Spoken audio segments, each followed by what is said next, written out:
7 comme 7 heures par Patrick Sénécal. Chapitre 2. Nat en cage. Nat se demandait bien où il était. Enfin, il savait qu'il se trouvait dans une cage, mais rien de plus. Et une cage pas bien grande.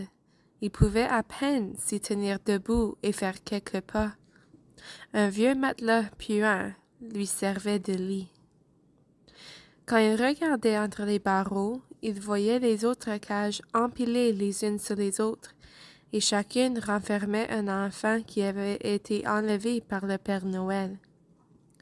Ils se trouvaient tous dans une immense salle obscure en ciment, éclairée faiblement par des lumières crasseuses suspendues au plafond. Il y avait de longues fentes sur les murs, remplies de chauves-souris. Parfois, elles s'envolaient toutes en même temps et tournoyaient autour des cages en poussant des couinements aigus, ce qui terrifiait les enfants. Une immense horloge, toute ronde et plus haute qu'une adulte, était appuyée contre le mur. Ses aiguilles indiquaient toujours 7 heures et 10 minutes. Durant les premiers jours, les prisonniers se parlèrent souvent entre eux. Ils essayaient de comprendre où ils étaient, pourquoi le Père Noël les avait enlevés. Mais personne n'avait de réponse. Souvent, des sanglots résonnaient dans la grande pièce, amplifiés par l'écho sinistre. Et quand les enfants ne pleuraient pas, on entendait constamment un bruit sourd et mécanique, comme si un moteur, pas très loin, fonctionnait toute la journée.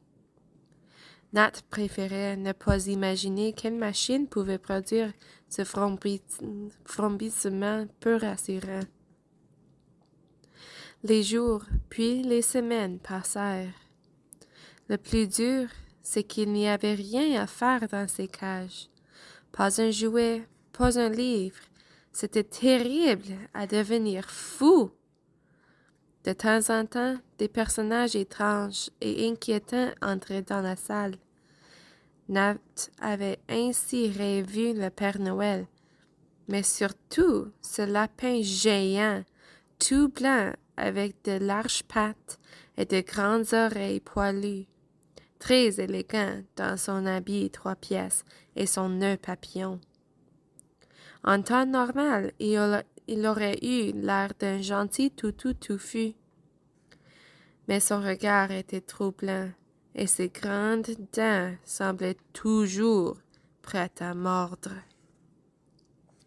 Il y avait aussi cette femme magnifique, aux longs cheveux blonds et brillants, vêtue d'une robe soyeuse et coiffée d'un chapeau pointu recouverte d'étoiles.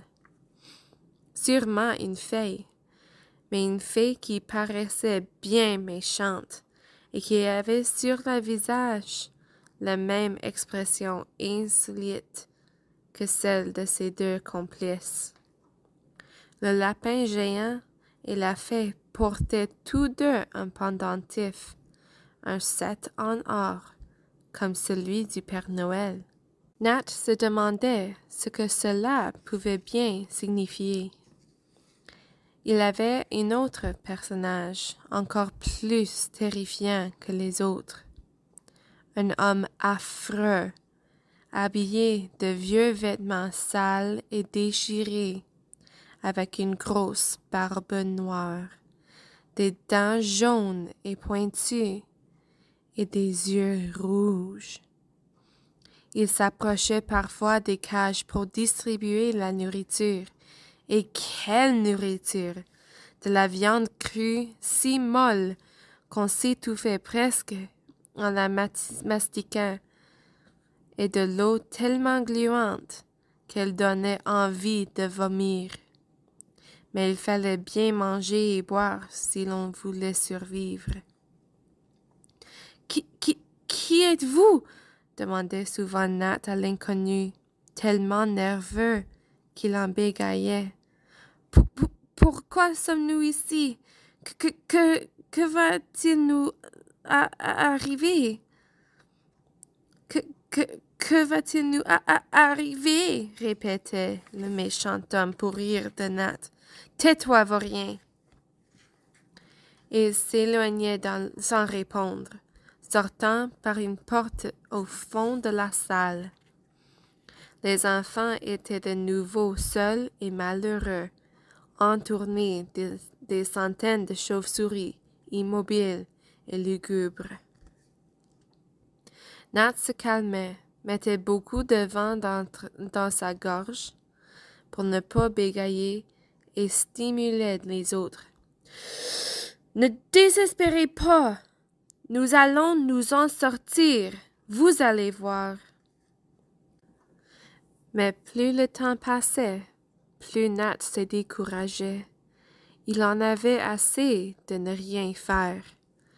Un jour, que le barbu passait devant sa cage, il lui demanda « Est-ce que je peux avoir du papier et des crayons pour passer le temps? » Le méchant homme hésita, puis finit par lui donner du papier et un seul crayon noir.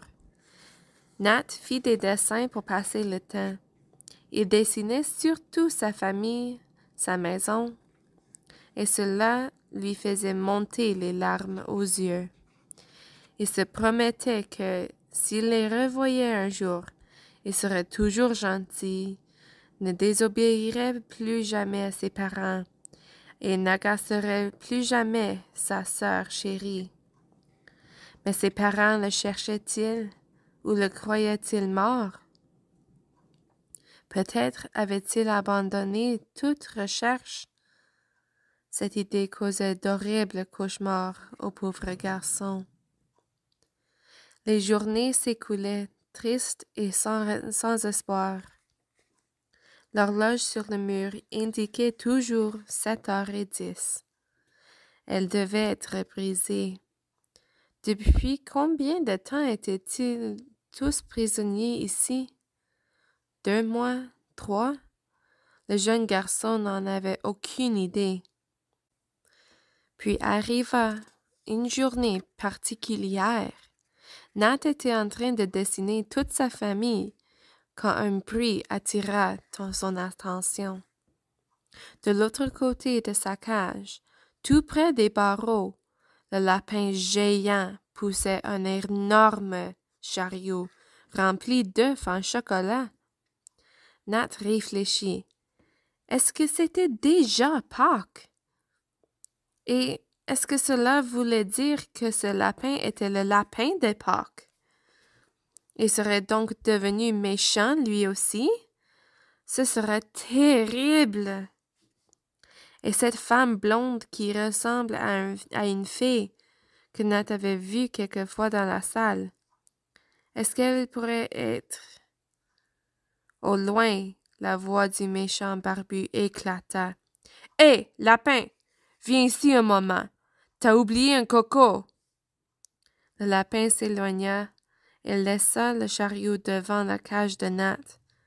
Celui-ci examina les œufs en chocolat. Ils étaient gros comme des ballons de soccer, et il y en avait beaucoup, sûrement des dizaines.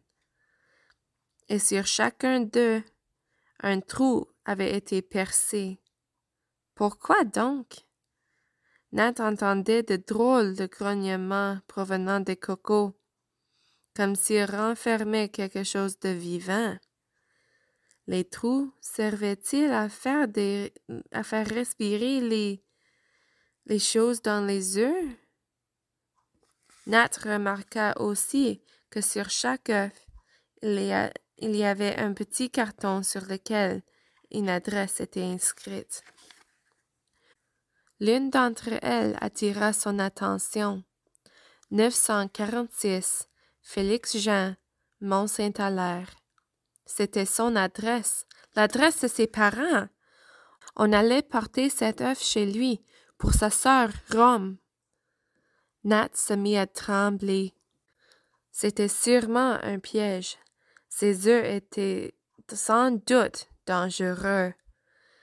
Mais en même temps, Le jeune garçon se dit qu'il pourrait peut-être en profiter pour entrer en contact avec sa sœur. Il eut alors une idée. Au loin, au fond de la pièce obscure, le lapin revenait vers le chariot. Nat devait se dépêcher. À toute vitesse, il écrivit un message sur le dessin qu'il venait de faire.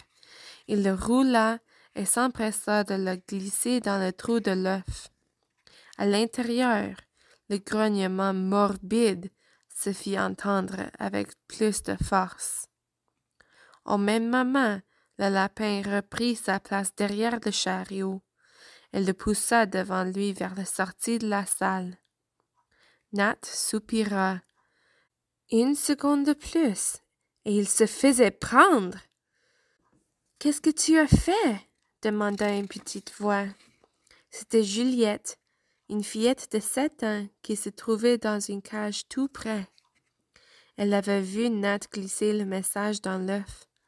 Au fil des semaines, les deux enfants étaient devenus amis à force de se parler et de se remonter le moral. « Ne t'en fais pas, je crois que nous allons être sauvés bientôt, » lui dit Nat. « J'ai prévenu ma sœur Rome. » Le visage de Juliette, appuyé contre les barreaux, se remplit d'espoir. Elle commença à prévenir les enfants dans les autres cages. Mais le méchant barbu entra soudain dans la pièce et cria de sa voix assourdissante. « Qu'est-ce que c'est ces jacasseries? De quoi parlez-vous? » Les prisonniers gardèrent le silence. Aucun ne répondit.